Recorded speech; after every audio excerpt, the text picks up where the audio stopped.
Ozarks, I guess, look good at any time of the year. But they looked particularly good to me that spring day I came back. It was a 20-year look I was giving them. That's how long I'd been gone. Going home. That's the song the tires were humming. And for the first time since I'd got the doctor's orders, I felt at peace. Nothing had changed, apparently. Deep-cut valleys and timbered hills. The land coming alive with beauty and the promise of plenty.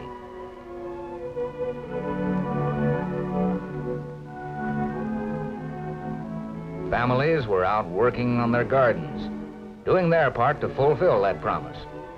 Watching them, I remembered reading somewhere that the finest crop of any land is its people.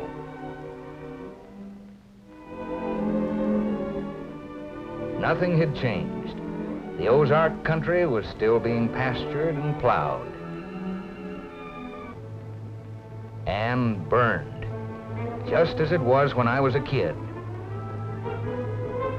Fire, that's something I remembered too well. We had fires all year round, it seemed, but mostly in the spring and fall.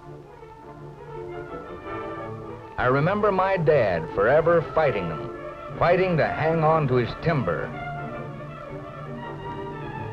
battling to save his fences,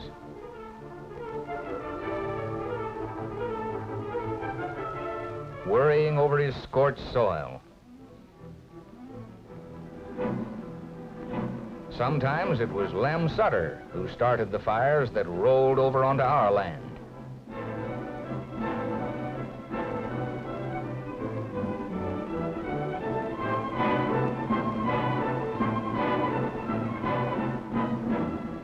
Sometimes it was a hunter who built a fire in a hollow tree to smoke out a squirrel.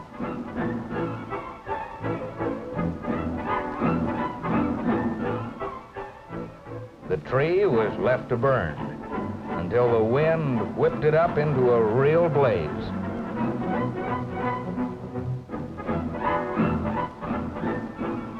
My father didn't think much of sportsmen who did that.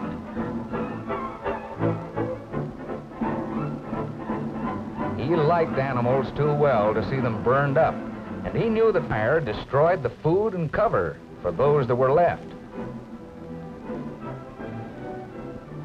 My father's biggest worry, however, was Joe Claxton. His land was right near ours, and he used to burn his woods regularly. Joe was mighty set in his ways, and there wasn't any chance of changing him. He thought an awful lot of his cows, and he figured that if he could just get rid of the brush, his cows would have easy picking.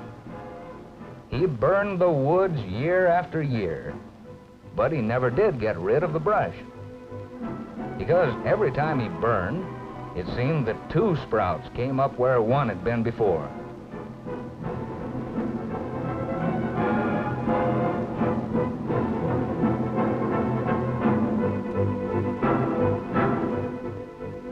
And so the brush got thicker and thicker,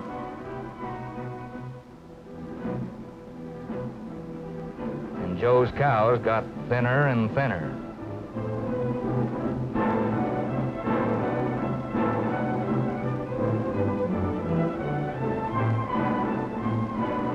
Everything reminded me of the past somehow. It was like crossing a bridge over the years. My question, how's fishing, brought a typical answer.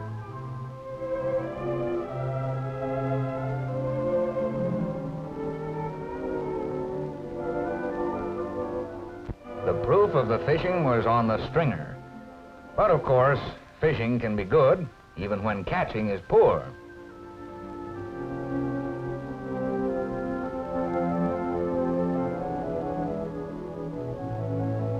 20 years ago, Hank Andrews, my best friend, was with me the last time I went fishing in Missouri. We kept at it all morning, but all we got was one little old bass. Catching was bad that day, but fishing was fun anyhow. Guess it's fun just to be alive on a bright fall day in the Ozarks. We took the long way home so we could pass the Collins place. We knew that they were boiling down sorghum.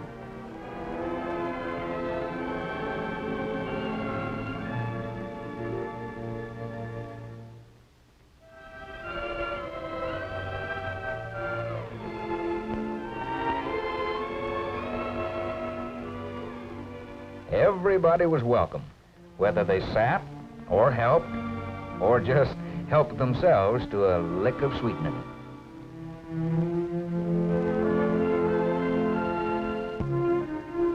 We had our share before we started for home.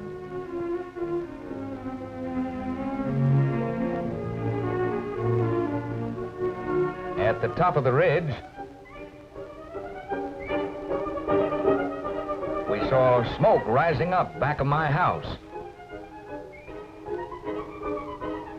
The fire was blazing when we got there. My father and Joe Claxton were raking a line ahead of it. Hank and I pitched in and tried to beat out the flames around the edge. We thought for a while we might lick that fire. My father hitched up the horses to plow a line between the woods and the barn. The fire got away anyhow. Joe Claxton started pulling water from the cistern, and my mother brought out all the buckets and pails and pans she could find in the house.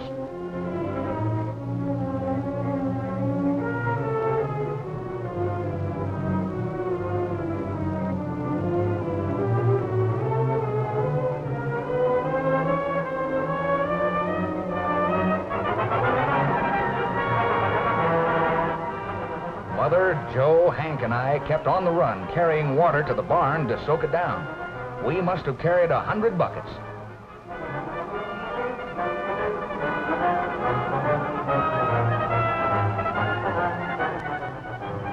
But it was no use, and pretty soon we could hardly get through the smoke around the barn.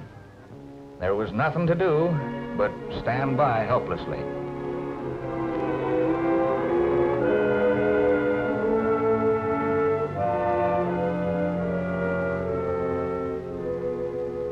That fire not only wiped out our barn, it finished my boyhood in Missouri, too. We moved away soon after. My father had given up. It wasn't just the loss of our barn and our hay.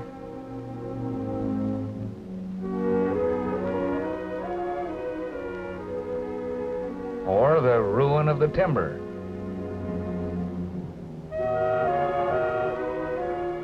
But the certainty of fires year after year, and the knowledge that no one man could stop them.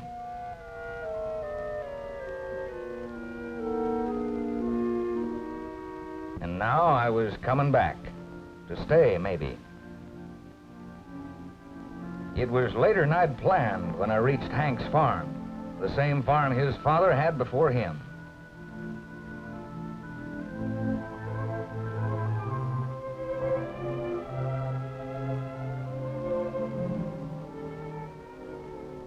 Early or late, however, I was welcome. The Ozarks are famous for their hospitality.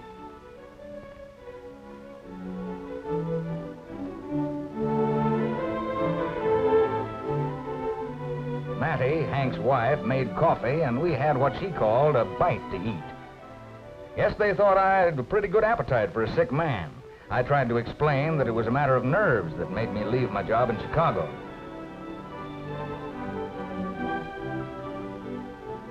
Talking of nerves, I suddenly had the feeling of being watched.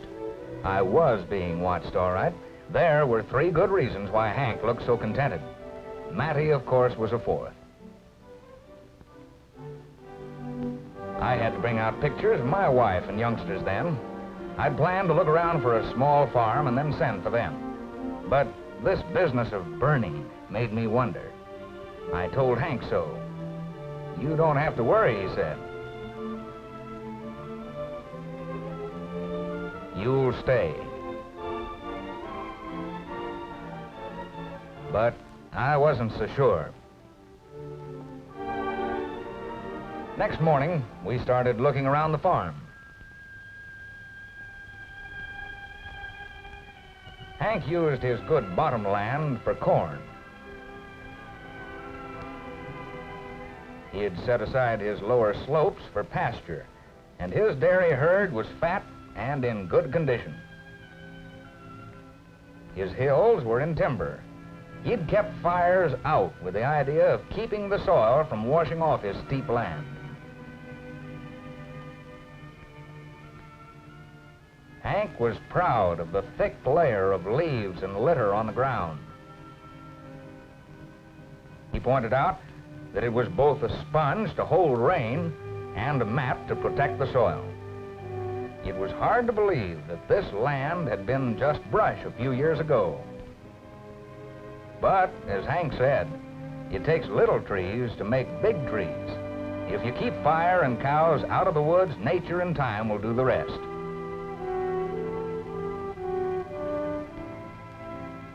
Hank made good use of his woodlot. He showed me some of the fence posts he had cut from his trees. But the thrifty trees, those that were making good growth, he'd kept with the idea of getting a timber crop in a few years. Hank took me all around the county the next few days. It seems almost everything we saw tied into fire some way.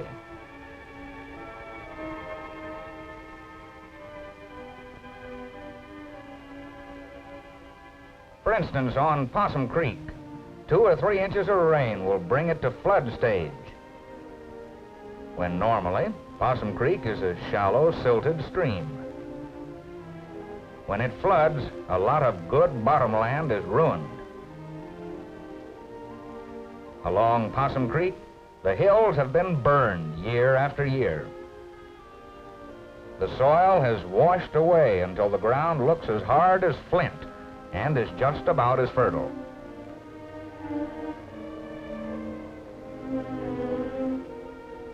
On one ridge above the creek, Hank and I walked for 20 minutes through a burned-over woods.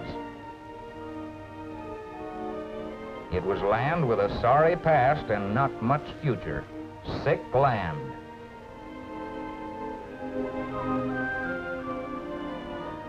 But West Fork, flowing deep and clear, can absorb a lot of rain without going on a rampage.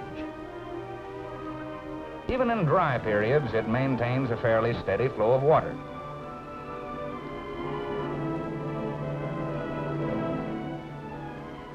Nobody fishes Possum Creek anymore, but West Fork is a favorite spot for angling activity, or inactivity.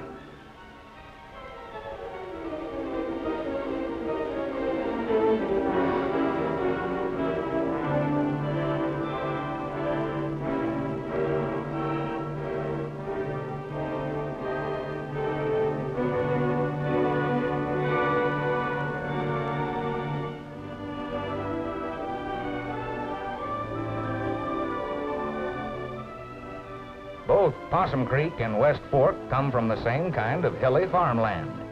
What makes them so different is the care given that upstream land, the watershed. In many places, the ridge land above West Fork is coming back into its heritage of trees as the result of fire protection. In an opening, we saw a deer. I'd never even seen one in the Ozarks when I was a boy.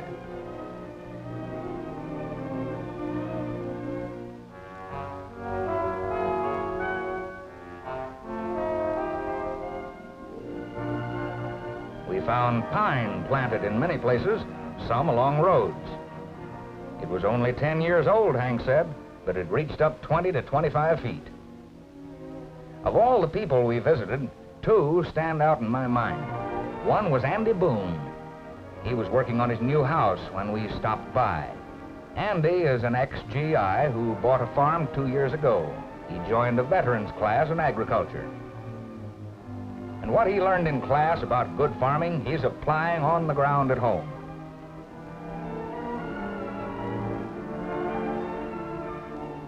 Andy's fences were pretty well run down when he bought his farm. But he has a good, cheap source of repair material in his woods. With the help of a farm forester, he marked the trees for cutting.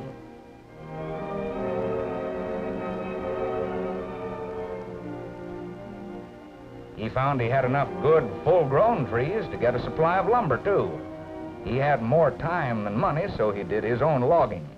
He had the logs sawed at a mill in town, and he had enough good lumber to build a new house.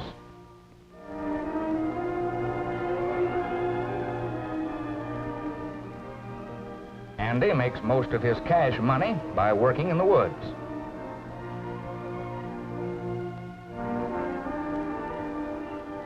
Naturally, Andy's teaching his boys to keep fire out of the woods. He figures he's got a permanent storehouse of cash and timber for future needs. A source of supply not only for himself, but for those who will be farming his land after him. The other place that impressed me a lot was the Curtis farm.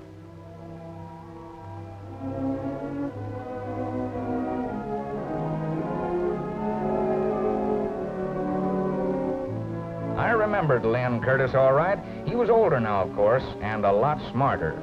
Hank says Lynn Curtis has about the finest herd of white faces in this part of the country, and I believe him.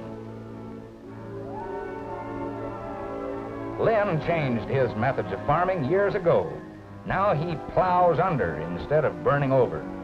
He uses lime and fertilizers to improve and restore his pastures.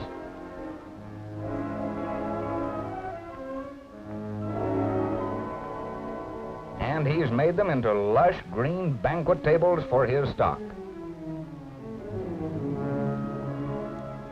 Looking back at Lynn's farm was like looking at a picture he had created by working with nature instead of against it.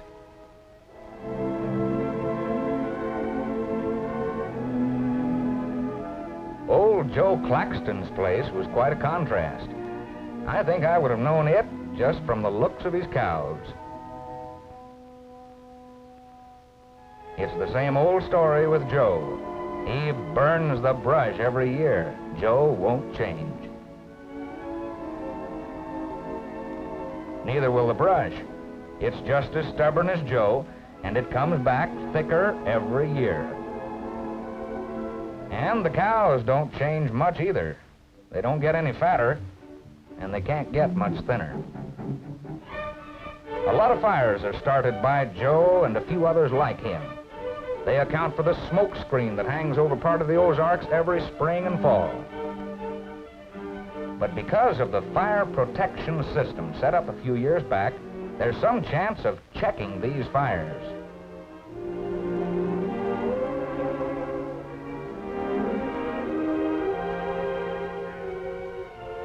During dry weather, a regular watch is kept for the first sign of fire.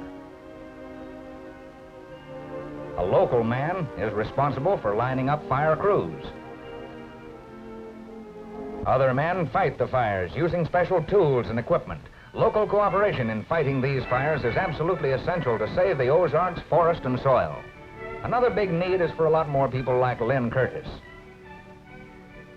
And Andy Boone. And my friend Hank Andrews, people who will give their lands a break and keep fire out of them. Hank got me to climb a fire tower at the end of our tour. I wasn't so sure I wanted to, but he said I could get a 20-mile as well as a 20-year look from the top. As usual, he was right. The view I got was well worth the climb. Outside the protection district, I could see that fire was taking its annual toll in burned woodland, flooded bottomland, and poor pastures. Inside the district, it was a different picture, a picture of peace and plenty. Not perfect by any means, but a dream coming true, the dream my father carried in his heart. Of course, there's a big job ahead to make the idea of full protection and full production in this Ozark country a reality.